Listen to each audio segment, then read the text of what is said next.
And when you knock us down, we're going to get up. And on the way up, we're going to bite a kneecap off. Go ahead and say it, Ed. Go Tigers! When I woke up this morning, I was feeling pretty dangerous. You like that? You like that? F it. Jamar's down there somewhere. The New Orleans Saints select Marcus Davenport. No! Splash Brothers. Yeah. It's playoff. Get going, Brace. Playoffs? Don't talk about playoffs. If it doesn't fit, you must acquit. Hey, Derek Sanders here with Dirty Boot Sports Chasing the Trophy podcast for fantasy football. I'm coming at you live on location from, no, not one of the good places this weekend, not Baton Rouge where we beat Alabama, and not Houston where my Houston Astros won the World Series, and even not from NOLA where we stunk it up against the Ravens. I am live from East Central Missouri, where I've been chasing the elusive monster whitetail buck. That's right, I'm on a hunting trip, and I'm still coming at you with some waiver wire. This is going to be a little bit shorter segment, a little bit more compact, but what it lacks in quantity, it makes up for in quality. So we're going to jump right into it. Just a few injuries, really. Rashawn Gary, defensive tackle for Green Bay, not that that's a big deal for fantasy.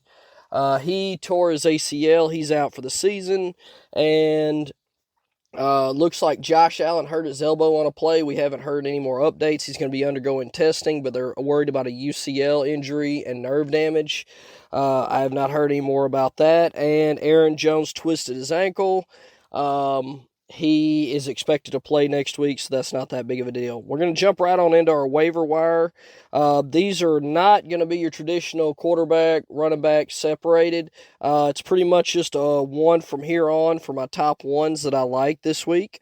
And number one is going to be Justin Fields. Honestly, what else do you need to say? If you need quarterback help, bye week help, whatever you need, he is going to be able to get it done for you. And he's getting it done with his legs. They added Chase Claypool. He's got more weapons, and they've got a great schedule coming up. Got Detroit and Atlanta coming up, so that's awesome. So if you need quarterback help, Justin Fields, he's my number one ad for this week. Number two is going to be Mecole Hardman. Honestly, he's getting more involved each week. I know Kadarius Toney is there, but Hardman has had good games every week for the past, I think, 4 out of 5. The past 3 weeks, his floor has been around 12 points. And you really can't ask for more than that from somebody in the Chiefs offense because they spread the ball around so much. But they seem to be scheming plays for him. And now that he's completely healthy, he's looking to kind of try to take on a little bit more of that Tyreek Hill role in the Kansas City offense. So, Mecole Hardman, number two. Number three, going to surprise some people, but it's going to be Jeff Wilson Jr. I know he's splitting carries in the backfield with Raheem Mostert, but honestly, he got a lot more carries this week than I thought and did a lot with them. I really think this is going to be a complete split backfield, and the way Miami's offense is moving the ball, they've been real impressive. So I really think this is somebody that you're going to want on your team that could get you through the bye weeks. And honestly, with Mostert's injury history, he could be an RB1 if Mostert goes down in this offense. So that's why I got Jeff Wilson there at number 3. Number 4, he played last night. Didn't really have a great stat line. Isaiah Likely, tight end for the Ravens, because Mark Andrews was down. I really expected him to have a bigger night, but honestly, the Saints are kind of a tough matchup for tight ends. So I do like Isaiah Likely going forward. And honestly, this has more to do with Rashad Bateman going down on IR with pretty much a season-ending foot injury. I think Isaiah Likely really could step into that number 2 pass catcher role, and I think we could really see them run more 2 tight end sets. And that kind of leads me into my number 3 guy, and that's going to be Kenyon Drake, because I don't know how long Gus Edwards is going to be out with his hamstring injury, but Kenyon Drake looked pretty good against a honestly better Saints defense than, it wasn't that great last night, but their linebackers have not been what's been the problem for that defense. And Kenyon Drake ran all over him. He had 24 carries, 90-something yards, and a 2 touchdowns. So I like Kenyon Drake a lot. And that pretty much wraps up everything we want to talk about Kenyon Drake. Just keep an eye on him, and if Gus Edwards is out, then Kenyon Drake will definitely be somebody you want to fire up as an RB2, as well as Baltimore's running the ball right now. Next on my list is going to be Nico Collins. He sat out last week with a groin injury, but hopefully he's going to return. The reason he's so high on this list is because Brandon Cooks is crying about not getting traded because he feels like they're wasting his career. My opinion on that, if you don't want your career wasted, then don't go sign a long-term contract with a team that's not going to be a contender in the future just because you want some money. So suck it up, champ. But either way, Brandon Cooks is sitting out. That means Nico Collins is going to be the man, and he's got a lot of talent, really big wide receiver, and he's going to get the volume there in Houston. And honestly, they got a tough matchup when he comes back, if he does come back in Week 10 against New York Giants. But after that, they've got some pretty sweet matchups coming up. So I'd be looking to pick up Nico Collins if you need some help for the long down the stretch at wide receiver. Then next coming up is Cade Otton, tight end for Tampa Bay. Obviously, we know how much of a wasteland tight end has been this year. So I like him a lot because he's kind of turned into Brady's red zone guy. He's kind of a Gronk light, if you may. 4 out of the last 5 weeks, he's had at least 5 targets. A majority of those are in the end zone. Caught a touchdown this past week. Honestly, he's the main guy there. Even when Cameron Brate's healthy, he's getting more opportunity than Cameron Brate is. So I like Cade Otton there if you need help at tight end. Next going to be Raheem Blackshear for Carolina. Honestly, he's starting to come on. I like Dante Foreman a lot there in Carolina, but during Chuba Hubbard's absence, Raheem Blackshear's really made the most of his opportunity to get playing time. He didn't quite outperform or outtouch Dante Foreman this past week, but he seems to be getting the pass work this past week. He was 4 for 4. 4 targets, 4 catches, and he was the only one to get the rushing touchdown for Carolina, so that should say something. Now, when Chuba Hubbard comes back, I don't know what that's going to mean, but right now, Raheem Blackshear's looking pretty good for getting the goal line work and some of the catches out of the Carolina backfield. And then last but not least, as far as my position players, it's going to be Terrence Marshall for Carolina also. He's kind of emerged the last couple weeks, back-to-back weeks with 6+ targets and a touchdown catch this past week.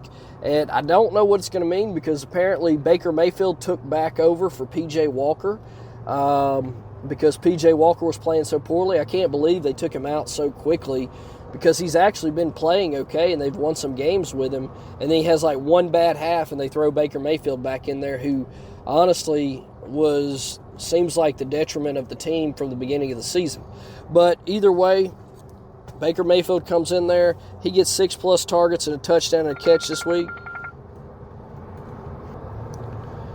But, yep, I don't know what that's going to mean for Terrence Marshall and Baker Mayfield taking back over. But either way, 6+ targets the last couple weeks. I think they're going to want to see what kind of future they have in him. So I think we're going to see him featured a little bit more in the offense later on in the season. And he's got the athleticism and the capability and the playmaking ability to be somebody that, could very well be a flex starter for you down the stretch. And then that pretty much wraps up my position players that I have specifically noted. I did watch some of the New Orleans-Baltimore game. I did not notice any specific injuries. Obviously, I noticed that our offense for New Orleans was looking pretty cruddy. So that does not bode too well for our defense. But that leads me into one of my defensive picks for next week that I do like, and that's our defense against Pittsburgh's offense at Pittsburgh next week. Honestly, after last night, I'm sure New Orleans' defense is going to get dropped in a pretty good bit of leagues. But let's be honest, Baltimore's offense is pretty stout with Lamar Jackson at the helm because there's not many defenses that can stop him, especially whenever he's throwing the ball and running the ball pretty well. So I'll do like New Orleans defense at Pittsburgh next week. Another defense that might have been dropped because they're coming off bye. If they're not then sorry, but if they are, Dallas playing at Green Bay if they were dropped. I really like Dallas's defense going against Green Bay. Honestly, just mainly because Green Bay's been struggling on offense so much. And it's going to be at Green Bay. Typically this time of the year, the weather's not that great in Green Bay. It's going to be pretty cold, going to be pretty windy. So I like the chances of the defense getting to Aaron Rodgers and creating some havoc. And then last but not least for defenses, I like Indianapolis' defense at the Raiders, at Las Vegas. Honestly, I don't know what's going on with Josh McDaniels and Derek Carr's offense, but it looks terrible. Every time they jump out to a lead, and then they end up turning the ball over and giving up that lead because their defense is terrible also. So the Colts' defense has actually been okay. Jeff Saturday's taken over. Anytime you have a head coaching change, it seems like there's kind of a resurgence amongst the team.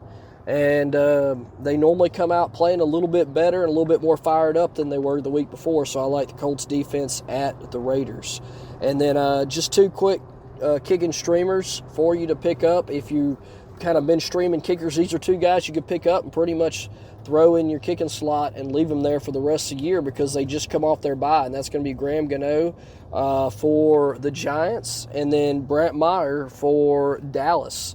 So those are two guys that have had really good seasons so far, top 5 or really top 8 kickers because of their bye week. They got bumped down a little bit because they didn't play, but they were both top 5 kickers before their bye week. And they're coming off a bye, and if we know anything about kickers, they pretty much, if you go on a bye, they get dropped. And they're probably available, and those are two guys to pick up for the long haul. And that's pretty much going to wrap up this episode of the Waiver Wire after Week 9, leading into Week 10.